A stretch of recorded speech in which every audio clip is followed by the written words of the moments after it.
Hello everyone, welcome to video 11. This video is focusing on simplifying trigonometric expressions. Now, this video is a precursor to verifying trigonometric identities. And so we're going to be using that word, though, identity, a little bit before we get into that video. And so as you'll see at the very top of the window here, I really kind of want to focus on this idea of an equation versus an identity, because these two terms do mean two different things, but they are very, very, very similar. And so when we're going through and we're looking at an equation, this involves equivalent expressions. Equivalent expressions. So in other words, equivalent just meaning that we're going to have an equal sign. Expressions again are just we've got things in terms of x or things in terms of a variable on both sides, meaning I can solve for x. In other words, there's a single solution. There can be infinitely many, or there can be no solution at all. Essentially, though, in these equations, you can solve for theta, and theta is a very, very specific answer. Now, and the biggest thing, though, is that when we have an equation, generally then the statement is only true for those values that we have found, either a single solution, infinity, or nothing at all. In other words, it's a very fine line for an equation to be true. Now, for an identity, though, this is equivalent expressions no matter the variable.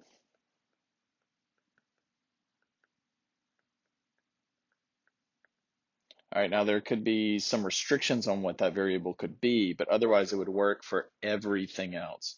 In other words, no matter what, whatever you have on the left-hand side, which we could call A, this will always be equal to B, meaning that we can make substitutions or work back and forth between these two things. And so your task in the next video is to go through and, given an identity, can you verify that identity is true? That's kind of the focus. All right, and so what we got to do before we get into that, though, is if I'm going to show an identity is true, we need to be able to work with different trig functions that are all together in terms of one equation. And so we haven't really had that yet. So far in the previous videos, you have learned about each trig function. You have learned how to solve each trig equation, each trig function, either by using the unit circle or by using its inverse.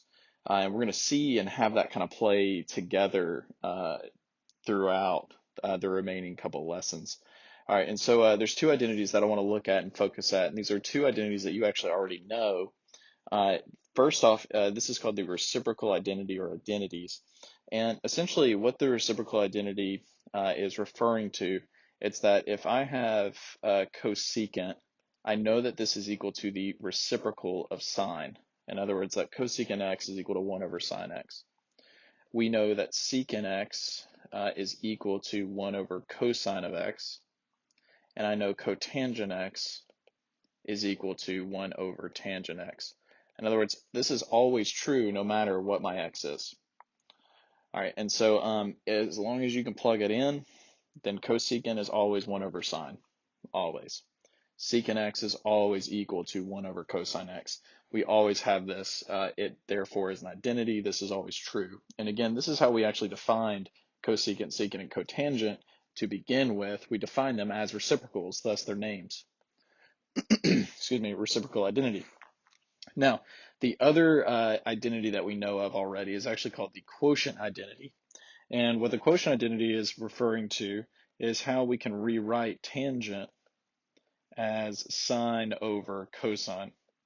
And in the practice problems, I had you go through, if you attempted it and looked at it, under the evaluating trig expressions, I showed you essentially geometrically and off the unit circle why tangent x is equal to sine over cosine. So if you want to go back and kind of look at where this comes from, I encourage you to go back and look at that video and look at that practice. I think it's video 6, if I remember right. And so I know that tangent is equal to sine over cosine. Well, another quotient identity is actually dealing with cotangent. And it essentially is establishing that if I know cotangent is 1 over tangent, in other words, it's the reciprocal of tan, then I can actually get another quotient identity by flipping what tangent is.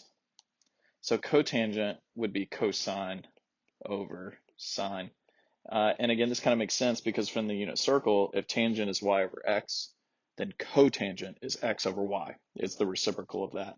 And so these are the two big identities that we already know. And so we're going to work with these to begin with, really, again, focusing on how do we simplify trig expressions. So when I'm going through and I'm trying to simplify, there is an order, there is a technique or a process to going through and doing this. And this is something that I've always worked all of my students and all of my classes through. And so the first step is notice that there are really only 2 trig functions missing in the identities above in terms of reading left to right. In other words, we have a way to rewrite cosecant, we have a way to rewrite secant, we have a way to rewrite cotangent, and we have a way to rewrite tangent. Notice that in rewriting these, we can actually boil down every single trig function down to just 2 functions, which is sine and cosine. So one thing to really kind of take away from these 2 identities is that we can always rewrite every trig expression, ratio, function in terms of sine and cosine. Always. And so this is actually going to be our first step. Sine and cosine are the building blocks for every other trig function. This is why we really only primarily focus on their graphs as well.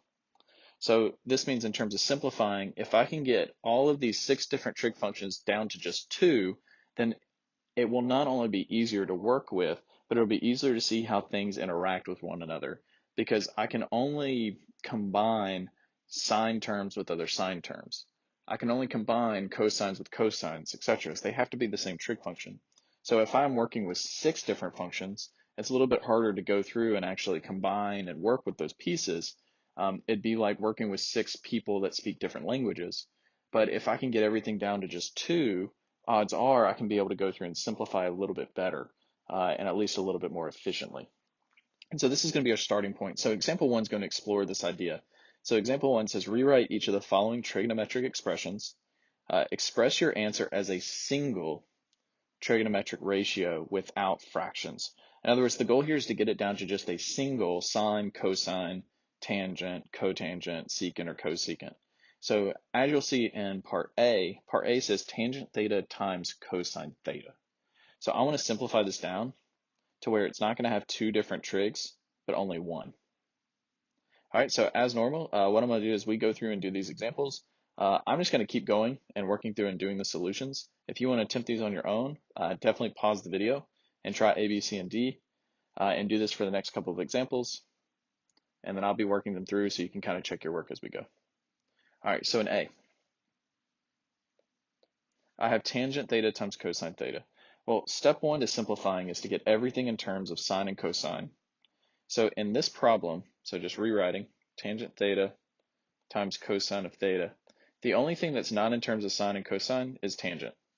So I'm going to rewrite it using the quotient identity.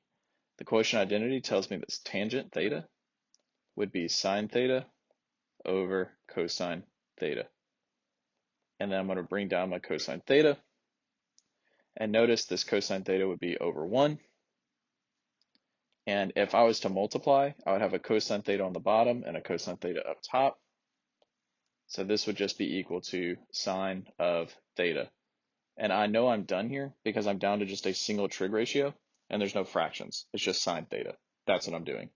I can't take this any further because I don't know what theta is. I don't know what the triangle is. So this is it. So all of our answers in this case are always going to be down to, again, a single trig ratio. All right, let's take a look at B. All right, B is cotangent theta times secant theta. All right, now again, if I want to simplify this, I can't work with it as is because they're 2 different functions. But if I can rewrite them both in terms of sine and cosine, I might be able to see how things can cancel and work together. All right, so cotangent theta is a quotient identity. Cotangent is cosine theta all over sine theta. Secant is a reciprocal. It's 1 over cosine. Once I've got them rewritten, now I'm going to go through and do the algebra. So if I was to multiply these things together, notice I get a cosine up top, cosine on the bottom. This would leave me with 1 over sine theta. Now in the problem, although I have it down to a single trig, I don't want to leave my answer in terms of a fraction. So I need to rewrite 1 over sine theta. Well, what is 1 over sine theta? Is there an identity that tells me what this is equal to? Well, I know that 1 over sine theta is always equal to cosecant because this is its reciprocal identity. Cosecant is literally 1 over sine, and now I've got it rewritten without fractions. This is the purpose for those reciprocal identities, and really the purpose for cosecant, secant, and cotangent. It's a way to be able to rewrite or simplify a problem so I don't even have to worry about fractions anymore. Notice I would much prefer to do cosecant instead of 1 over because now I no longer have a denominator. And this is the goal of those other 3 trig functions and other 3 trig ratios. All right, let's take a look at C. All right, in C, we've got secant theta, cosecant theta.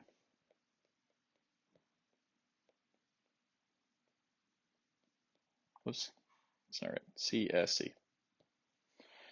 All right, again, I need to rewrite these. We're going to use our building blocks of sine and cosine. So I know that secant is 1 over cosine. So there's the numerator. And I know that cosecant is 1 over sine.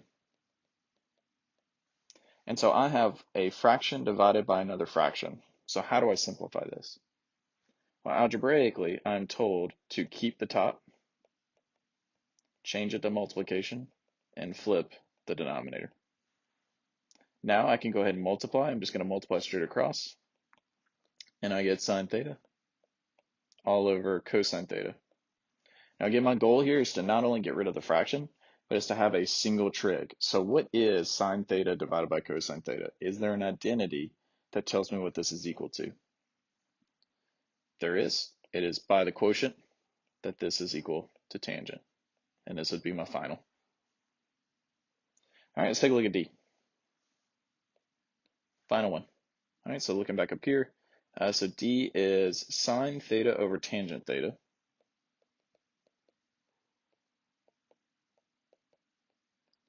Times cotangent theta times cosecant theta. Excuse me. All right, so I'm going to get everything written in terms of sine and cosine. So sine theta is fine. So I'm going to leave that up top. But on the bottom, tangent theta would be sine over cosine. This would be times cotangent, which is cosine over sine.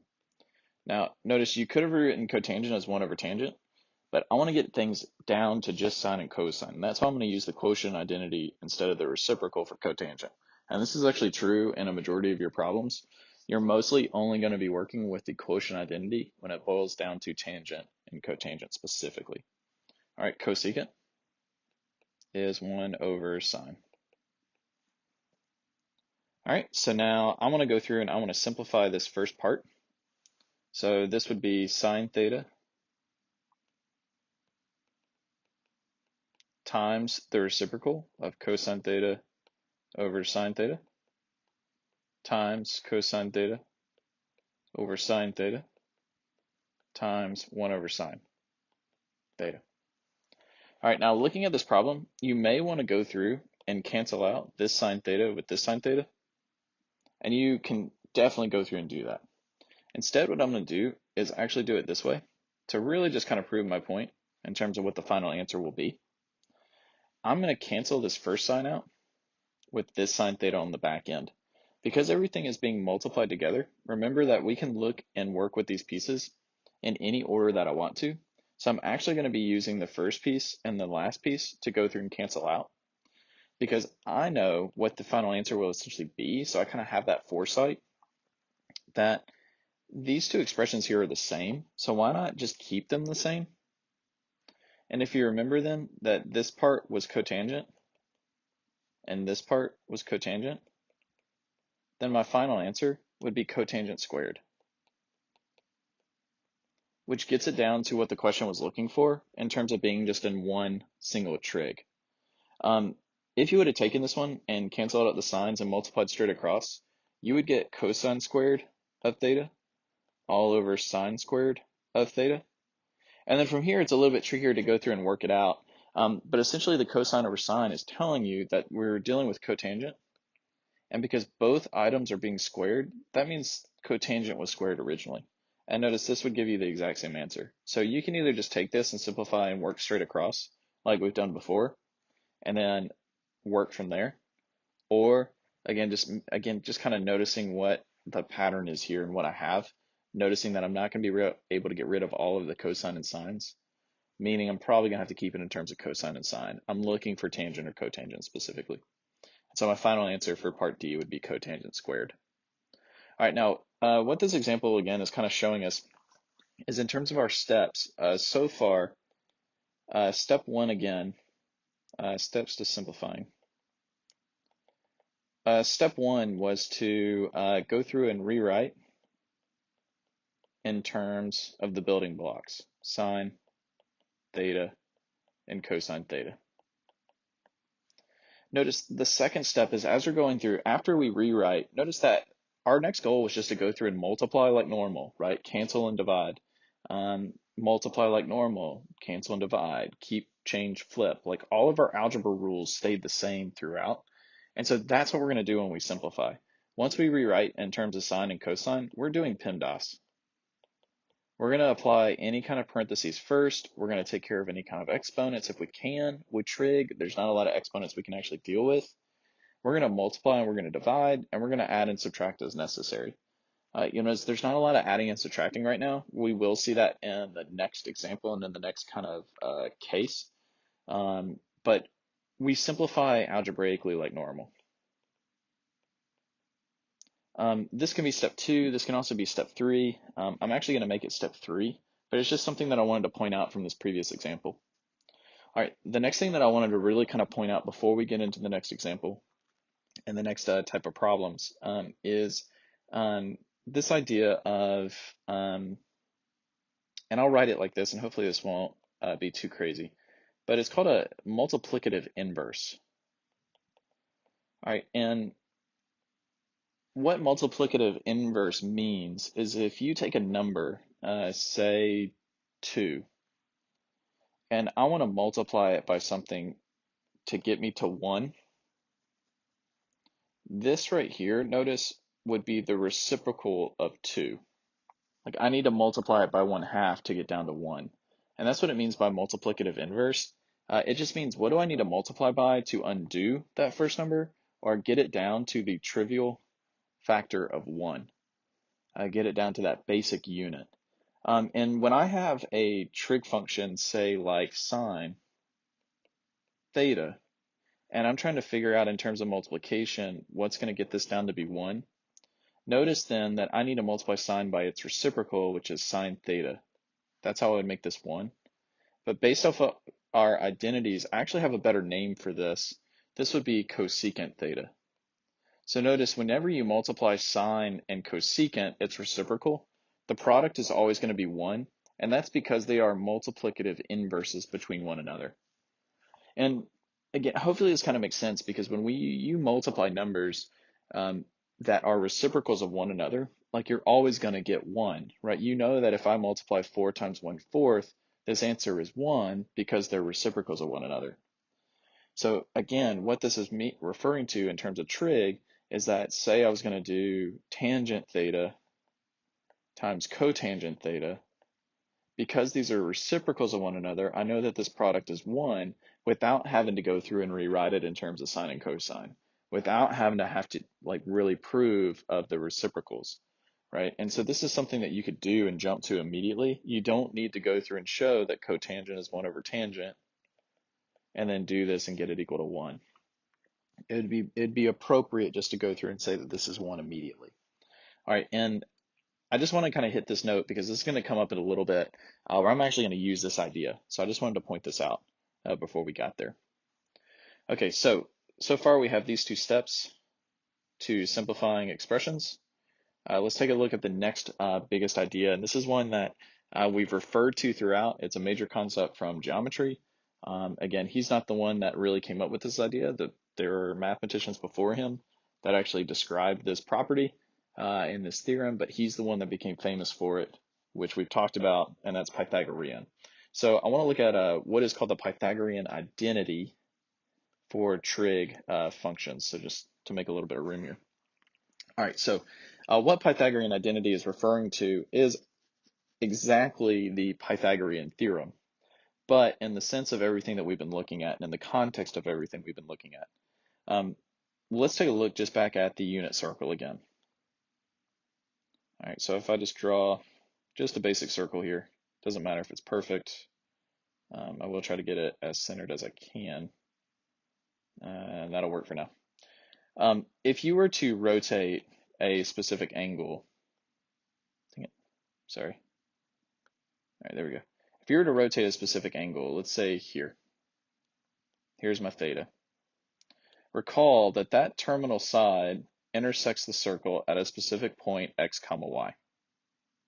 And if I take this trigonometry here, and I take this and I draw a right triangle, and I use trigonometry, I know that I have a right triangle where this side is x, this side is y, and because it's a unit circle, I know the hypotenuse has to be 1. So according to the Pythagorean theorem, this says that x squared plus y squared has to be equal to 1. That's just the definition for Pythagorean, right? I have a right triangle. This is true no matter where I am, meaning that on the unit circle, if you have an ordered pair of x comma y, that x and that y must hold true in this identity. Has to. If it fails, then you're not on this circle, right? You can't just pick any normal x and y. It has to work in terms of this format and this equation. It has to work in terms of this identity. All right, now, what I want to do with this, though, is then remind you essentially of the trig ratios, because in here, remember, if I then do sine theta would be y over 1, which is just y. Cosine theta is adjacent over hypotenuse, which would be x over 1, or just x. In other words, I have a substitution that I can do here in terms of x and y. X squared would be cosine squared. Y squared would be sine squared. And this gives me a new identity. This identity, written so that sine comes first, and this is just traditionally the way that it's written, is called the Pythagorean identity. Identity because it doesn't matter what your angle is. If you do sine squared of that angle plus cosine squared of that angle, this will always give you 1 no matter what sine and cosine squared are. This is always going to be true. It's called Pythagorean because everything stems again from the Pythagorean theorem. This is probably one of the most important identities that we will discuss in this video and that we will discuss in this class. This is something that you will use in every single math class from this point on. It is huge. All right, from here though, this is actually only the first Pythagorean identity. There are actually 2 more. Now they stem from manipulating this initial one. So no matter what, as long as you memorize this first one, you can always get the next 2.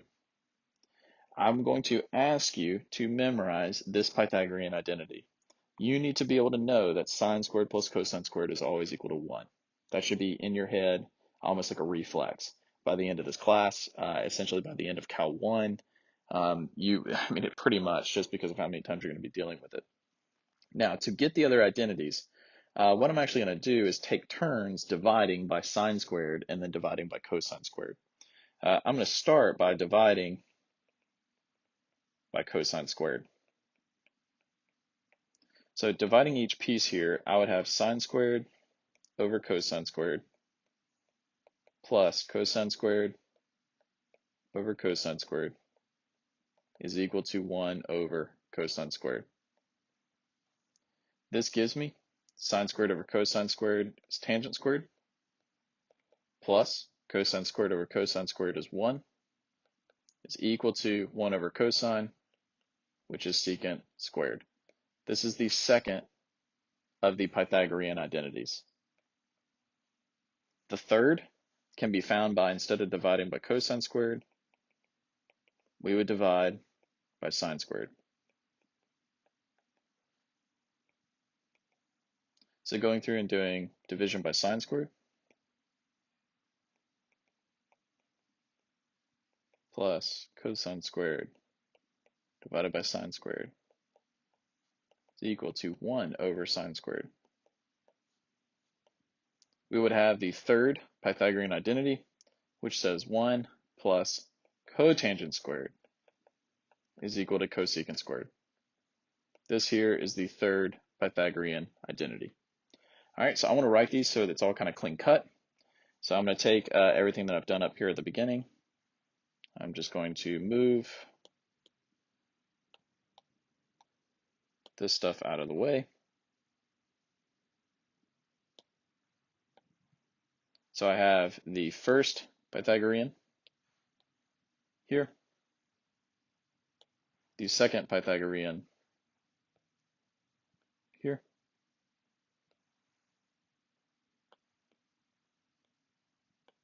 and the third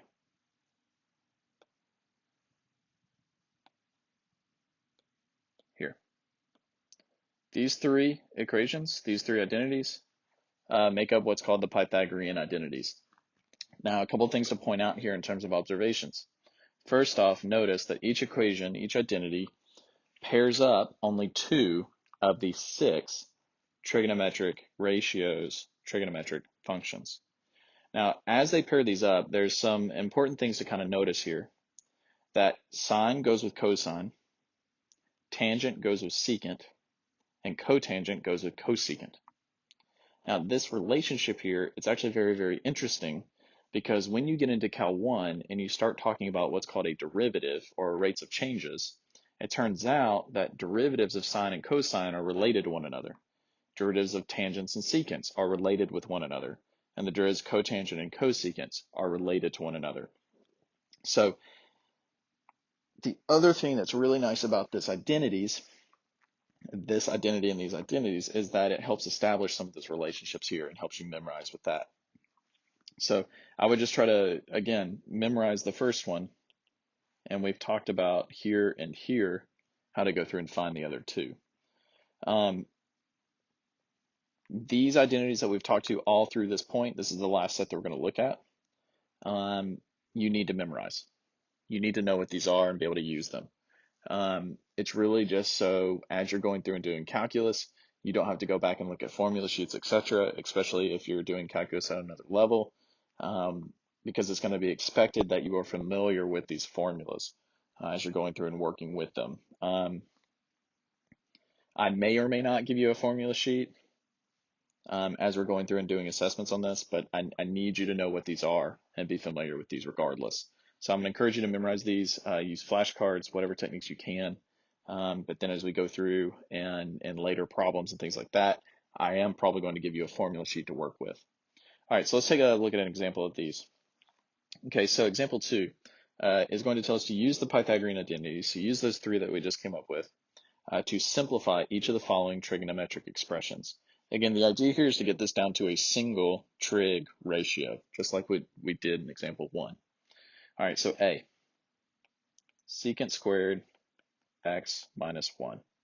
All right, now notice that this problem has a secant squared in it.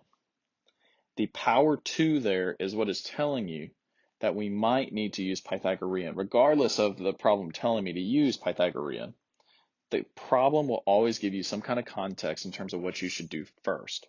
So instead of going through and trying to rewrite this problem in terms of just sine and cosine, the squared tells me to use Pythagorean first. All right, so because I'm doing sine squared, let's go up here and look. So sine squared is in the second one.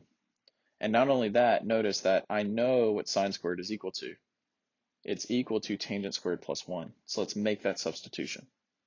So secant squared is tangent squared plus 1. All right, I'm using an x because that's what's on the inside here, so I use it here. and then I'm going to bring down my minus 1. Well, 1 minus 1, the answer is just tangent squared, and I'm done. This is using the Pythagorean. Now, another way to kind of look at this one is to notice that the original identity, again, was tangent squared theta plus 1 is equal to secant squared of theta. Notice that by manipulating the original identity, I could go through and subtract 1 from both sides, giving me exactly that tangent squared theta is equal to secant squared theta minus 1, meaning anytime I see this, then I know that the answer is always this. So it's actually true that you could have taken it and gone immediately to tangent squared based off of this manipulation of the original identity. So two different ways that I always kind of show students in working these types of problems is either to do a direct substitution using the original ones. So again, we knew that secant squared was equal to tangent squared plus 1, so we made that substitution, or by manipulating the original identity into the format that we have, and then making the appropriate substitution. All right, we'll see this in another example. So let's take a look at B now. So I'll go down to this part here. All right, so B is 1 plus cosine theta, or 1 plus cosine of x, times 1 minus cosine of x. All right, now notice that there is nothing squared here. All right, everything's been written in terms of sine and cosine. So then the only thing that I can do is PEMDAS, right? Well, parentheses, I can't simplify anything on the inside here. There's no exponents. So what I have to do now, and the only real next step that I can do, is to actually multiply this out, right? So I need to FOIL this out. I need to use the distributive property to go through and get a simplified expression for this. I need to get rid of the overall parentheses. All right, so I'm essentially going to FOIL since it's a two-term times a two-term, binomial times a binomial. All right, so I'm going to have 1 times 1, 1 times negative cosine, cosine times 1, and then cosine times negative cosine, or minus cosine squared. Now, these inner and outer terms are going to cancel. So this outer, inner, negative cosine x plus cosine x. And I actually could have done that from the very, very beginning. And if you did, that's awesome because you need to be able to recognize this kind of multiplication pattern. This startup is a difference of squares. And I know that because A and B here are the exact same pieces. The only thing that's different in the parentheses is this one is plus and this one's minus.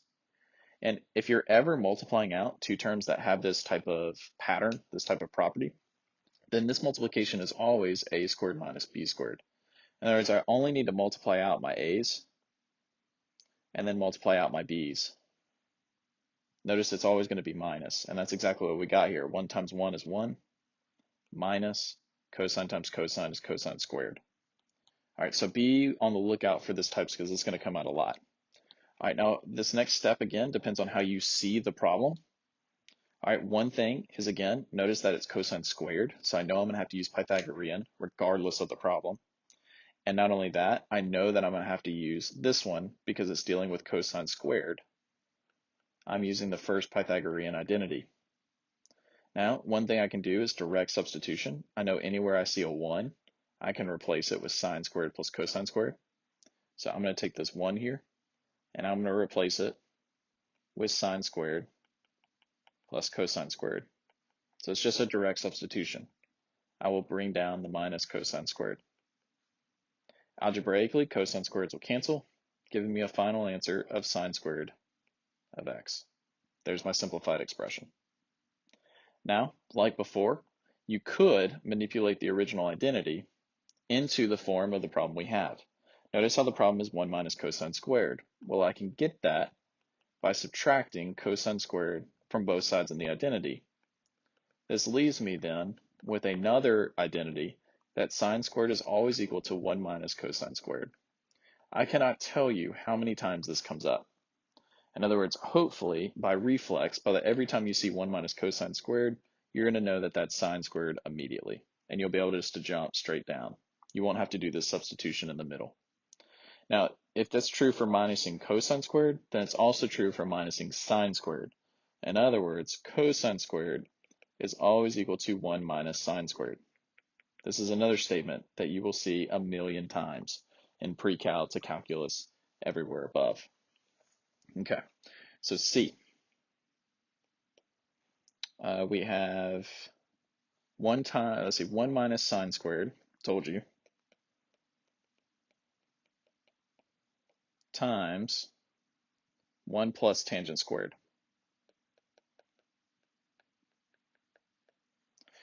Now, I want to simplify this. Now, you would think, potentially, that I could just do PEMDAS, like we did before. Let's multiply everything out in FOIL. Instead, notice that because I have squares inside the problem, let's try to use Pythagorean first, because I don't really want to FOIL and have to multiply all this out. I really don't. That'd be way more work. So instead, let's use what we know from our Pythagoreans. I know, just based on our last conversation, that 1 minus sine squared is equal to cosine squared. I've got it right here. It's a manipulation of the first Pythagorean. So I can make that direct substitution. This first parenthesis boils down to just cosine squared. 1 plus tangent squared, we've seen before in part A. According to the second Pythagorean, this is directly equivalent to secant squared. Because it's addition, don't let the 1 coming first throw you off, right? It's the same thing as tangent squared plus 1. So notice how I simplified both parentheses. I don't have to FOIL anymore, because in the second line, it's just cosine squared times secant squared. Well, before we started Pythagorean, secant is the reciprocal of cosine, meaning that these are multiplicative inverses. And when multiplying these two things, I'm just going to get 1, because they have the same power. So cosine squared times secant squared is 1 squared, or 1. It's trivial to write. The answer here is just 1. All right, moving into D. Final example for this. All right, cotangent squared minus cosecant squared. Cotangent squared minus cosecant squared. All right, again, this problem is starting with squares, and I see a cotangent and a cosecant, meaning I want to use number 3 out of the Pythagorean identities, which says cotangent squared plus 1 is equal to cosecant squared. All right, a lot of different ways to look at this one. The way that I'm just going to directly approach it is that I know that cosecant squared is directly equivalent to this expression. So I'm just going to make that substitution. So I'm going to bring down the first cotangent squared. I'm going to bring down the minus. And then again, I'm plugging in for this cosecant squared here.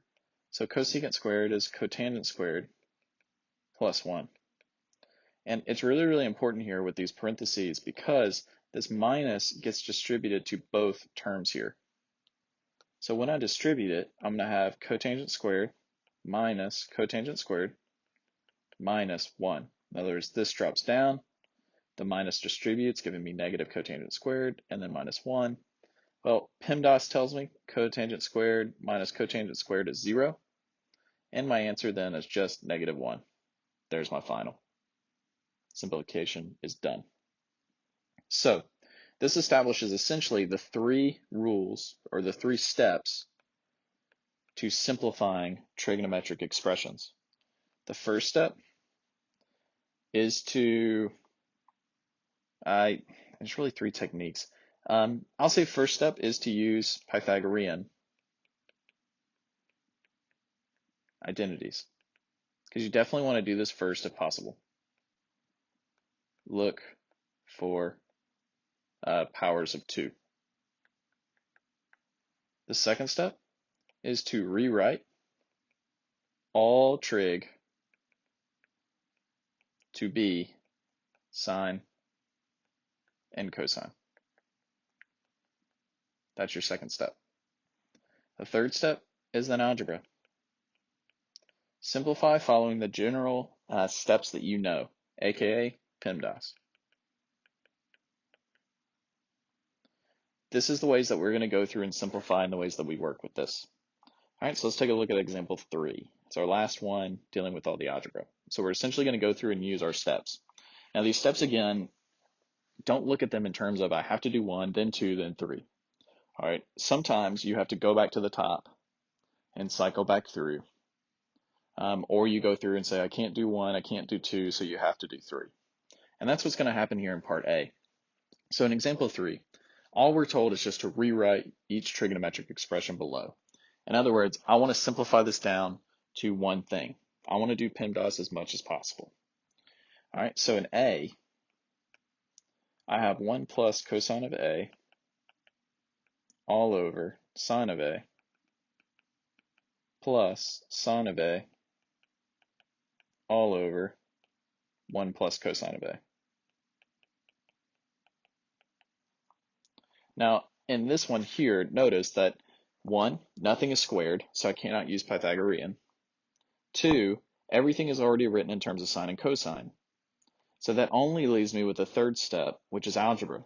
So if I want to simplify this, I have to go through and do PEMDAS. Well, there's no parentheses, there's no exponents, there's no multiplication, there's no division. Therefore, the only way to work out this problem is to go through and add these two fractions together. So in order to add these fractions together, I need to have a common denominator. I'm going to give myself a little bit more space here. Well, that common denominator, the easiest way to find it, in particular when I have different expressions here, and it's not just numbers, is to take one denominator and multiply it with the other. So here I would take sine of A and I would multiply it by this denominator, 1 plus cosine of A. That is my common denominator, so I'm going to put it under both.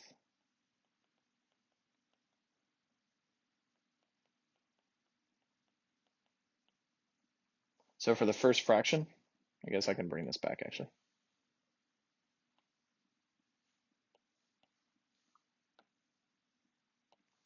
So in the first fraction, I have sine of A already in the denominator. What's missing is the 1 plus cosine of A. So I need to multiply the top by 1 plus cosine of A. This is already being multiplied with 1 plus cosine of A that was already in the top. And the second fraction, I have 1 plus cosine of A, which means I need to multiply top by sine of A. Well, notice there was already a sine of A there, so I'm going to bring that one and write that there. All right, so on the left-hand side, I need to FOIL this out, since it's a binary binomial times a binomial. So I'm going to get 1 plus 2 cosine of A plus cosine squared of A. Now this is after using FOILing and combining my outers and inners. I would encourage you and leave that as an exercise if you need to see the steps in between that. So I would encourage you to go through and FOIL this out, that numerator. The denominator is the same, so I'm just going to write it as one big fraction at this point.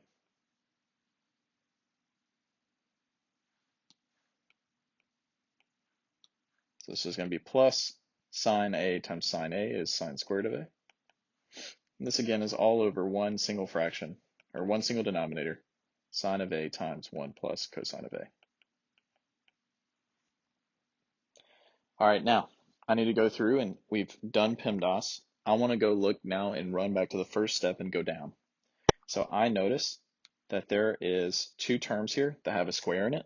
So I want to think Pythagorean, but not only that, because it's cosine and sine that are being squared, I want to look at the first identity. And the first identity again tells me that sine squared plus cosine squared is equal to 1. Well, I have exactly that. This that I've highlighted is all equal to 1, meaning that the numerator really just boils down to 1 plus 2 cosine theta, or 2 plus 2 cosine of A, not theta, is all over sine of A times 1 plus cosine of A. Well, the next step involves noticing that I have a 2 here and a 2 here, and by bringing that 2 to the front, I then can get rid of my 1 plus cosine of A's.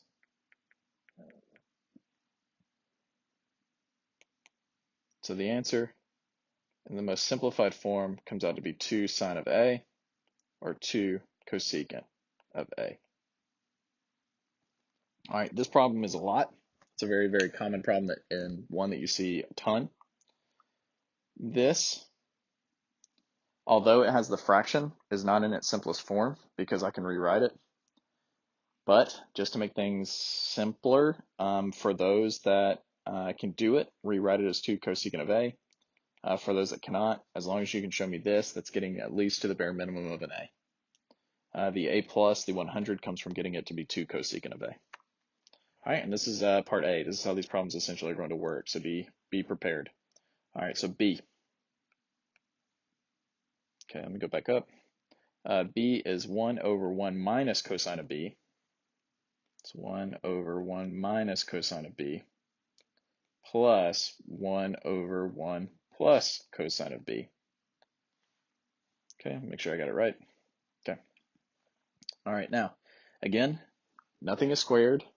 Everything is in terms of sine and cosine. So the best thing that I can do is just do PEMDAS and add these two fractions together. In order to add these two fractions together, they must have a common denominator. So that common denominator is going to be these multiplied together. So I'm going to have 1 plus cosine of B times 1 minus cosine of B, which means I'm multiplying this first top and bottom by 1 plus cosine of B, plus, in the second fraction, I have 1 plus cosine of B times the other denominator, which is 1 minus cosine of B. So that means I need to multiply the top by 1 minus cosine B. All right, because both numerators are 1s, then I can just leave the top as the top. I don't have to FOIL or distribute really anything. All right, I have a common denominator, so that means I'm going to bring together and make this one big fraction. All right, now that common denominator is 1 plus cosine of B times 1 minus cosine of B. In the numerator, notice I'll get 1 plus 1, which is 2, but then the cosines are going to cancel out. So I'm left with just 2. And this expression here does not look fully simplified out because of all the brackets. So I know that I need to now multiply out the denominator. Now this is a major point that I want to bring up because generally speaking, when you're working through these fractions and you're adding together, you will find that in most cases, you never want to multiply out your denominator. Looking at A, right, notice that I never once multiplied out my denominator. I left it as the 2 separate pieces because generally what's going to happen is what happened in this step where I can actually get rid of one piece from the bottom with a piece up top. That's generally my goal in order to make things simpler. So I have now waited until the very last second here where I'm looking to cancel something out between the top and bottom, but I can't. So that leaves me then with just having to multiply out and do the PEMDAS in the denominator.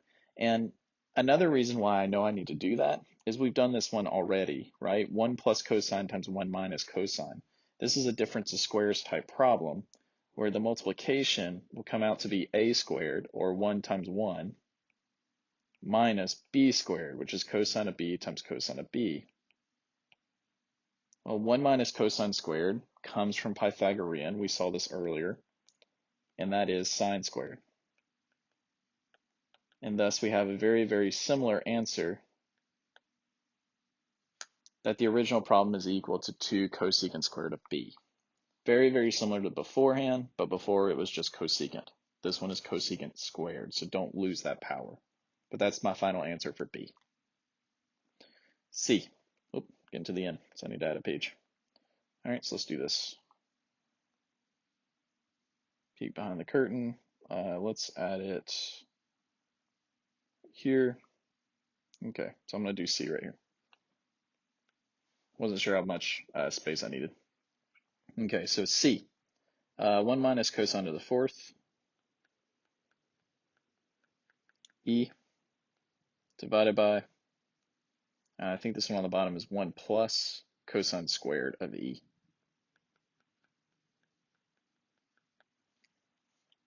Okay, so the first step would tell me to do Pythagorean. All right, and when I'm looking at this problem, there's really not an easy way to do Pythagorean here. Notice the numerator is cosine to the fourth, which is not true with identity, because identity is squared.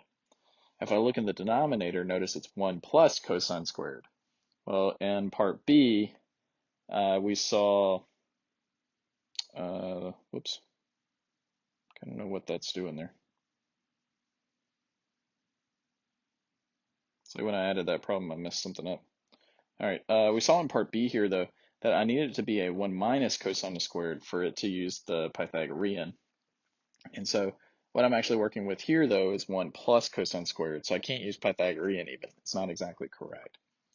So instead, I'm going to use the difference of squares to actually factor the numerator because I have an a minus a b squared here, where it's tricky because that b is cosine squared.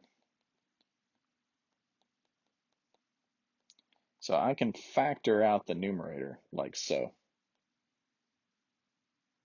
To prove that this is the factored form, go through and multiply this answer out, and you should get the original problem. And notice by going through and factoring this out, we can actually get rid of now this 1 plus cosine squared with this 1 plus cosine squared, which is kind of the context clue for me to know that I need to factor this out. So I'm left with 1 minus cosine squared of e, and we saw in b that this is going to be equal to sine squared of whatever's on the inside, in this case, which is just e. And so this is my final. All right, let's look at D now. Okay, so for D, D says to rewrite 1 plus secant of f. So 1 plus secant f.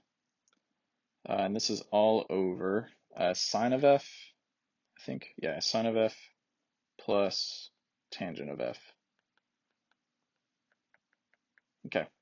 All right, thinking about my steps, nothing is squared here. So that means I'm going to need to move to point 2. Point 2 says to rewrite everything in terms of sine or cosine. So that's the technique that I'm going to do here. So I'm going to rewrite this as 1 plus 1 over cosine of f divided by sine of f plus quotient identity tells me sine of f over cosine of f. So notice that I have here a fractions within a fraction. So this overall is a complex fraction. And when I want to simplify complex fractions, what I'm going to do is I'm going to multiply top and bottom, so everything in the numerator, everything in the denominator, by that greatest common denominator. In this case, it's a denominator of cosine of f. Now, by multiplying top and bottom by the same thing here, I'm not changing the problem overall. In other words, this is allowed. So I'm going to take cosine here, and I'm going to distribute it between the top and bottom pieces, here and here.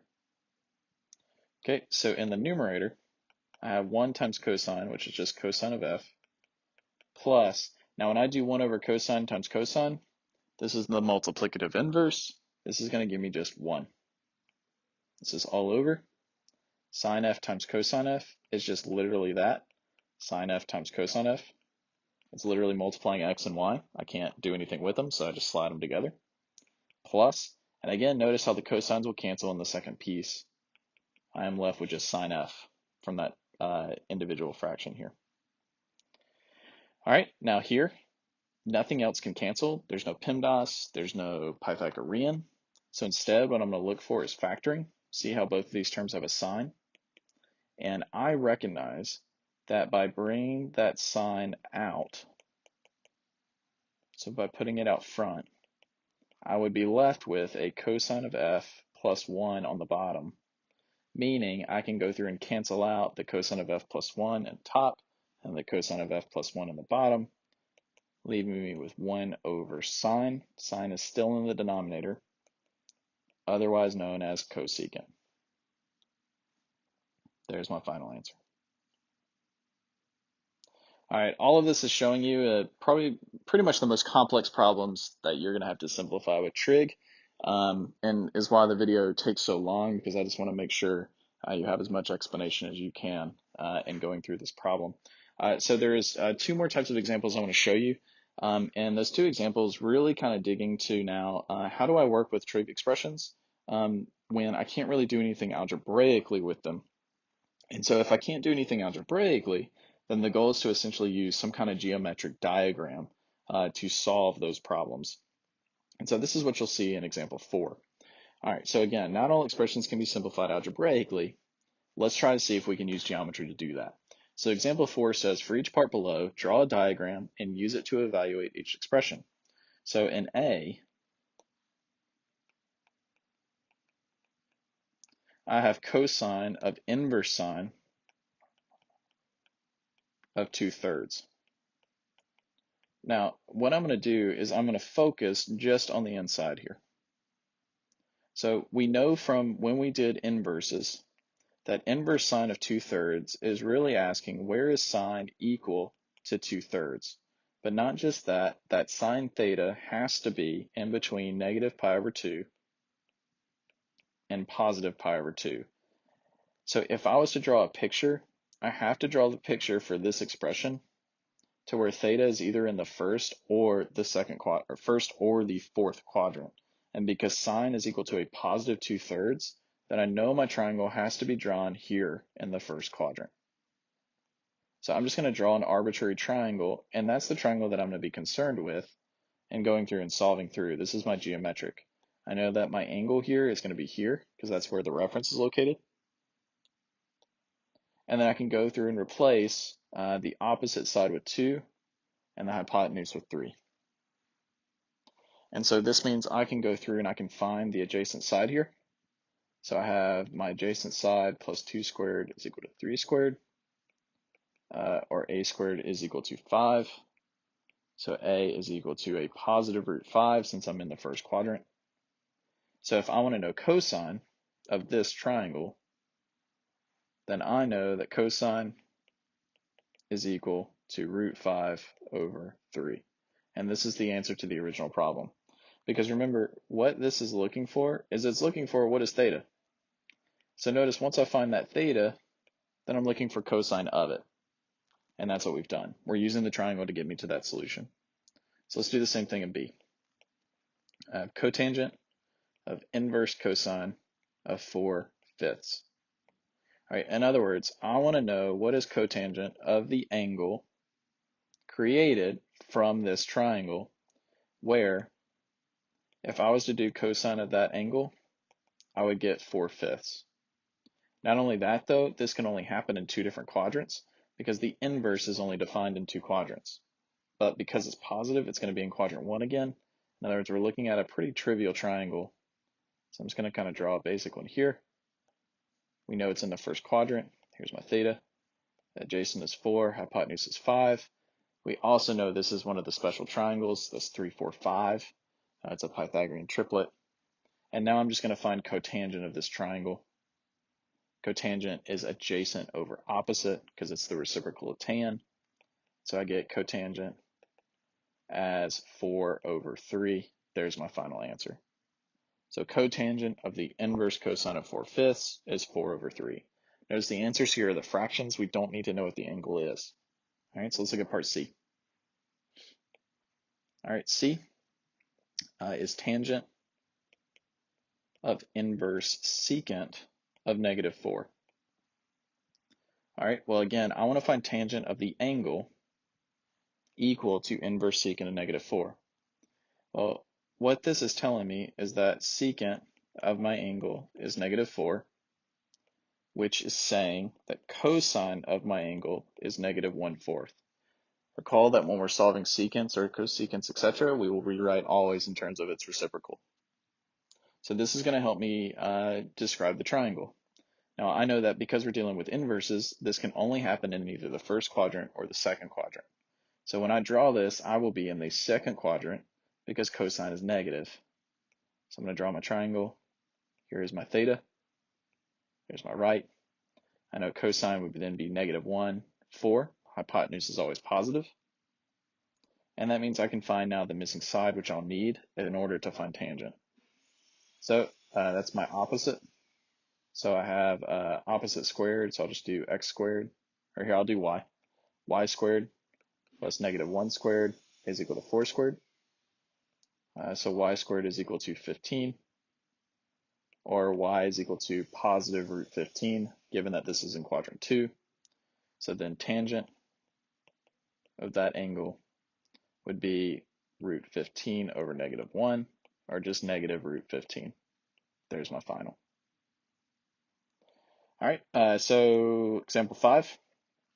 Use your strategies from the previous problem to write an algebraic expression not involving trigonometric ratios for a sine of inverse tangent of x, where x is greater than 0. In other words, we're only looking at positive angles. All right, well, we're going to look and solve this one just like we did before, which means I'm going to use some geometric diagrams in order to go through and solve this. Okay, so I have, just to rewrite the problem, sine of inverse tan of x. Well, again, this is referring to an angle, and I want to know what is sine of that angle. So I want to be able to draw the picture for it. So that means here that tangent of my angle is equal to x. Well, I need to write that as a fraction, so let's list it over 1. And so this is describing that the opposite side of my triangle and the adjacent side of the triangle is x and 1 respectively.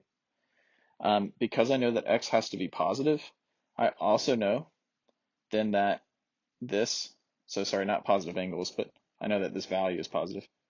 I know that this overall number is positive, and tangent is positive in only quadrant 1 for inverse. So I'm going to draw my triangle to be in quadrant 1.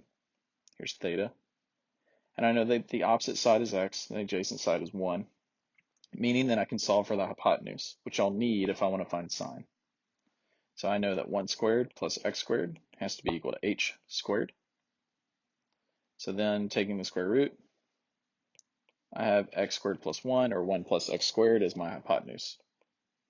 Hypotenuse is always positive, so I don't have to worry about negatives. And then I can now find sine. Sine is opposite over hypotenuse. So in this case, x over root x squared plus 1. And there's my final answer. All right, so in closure, if you are simplifying or rewriting trigonometric expressions, ones that are not like the previous two, the first step is to use Pythagorean identities. All right, and you'll know to do this if you see a power of 2 on any kind of trig. Next, you want to rewrite every trig to be in terms of the main building blocks of sine and or cosine. The final steps is just to follow your general algebraic operations, PEMDAS. Now, if you can't do any of this, and we're looking at the previous problems, then the fourth step is to use geometry and to draw triangles, putting them in the correct quadrants. All right, and so make sure to take a look at the practice. This is some of the harder things that I think exist in a pre-cal trig kind of class. So definitely look at the practice problems, and then let me know if you have any questions or want to see anything written out for the virtual classes or just outside of class and outside of that class time. So otherwise, thank you for watching, and that's it.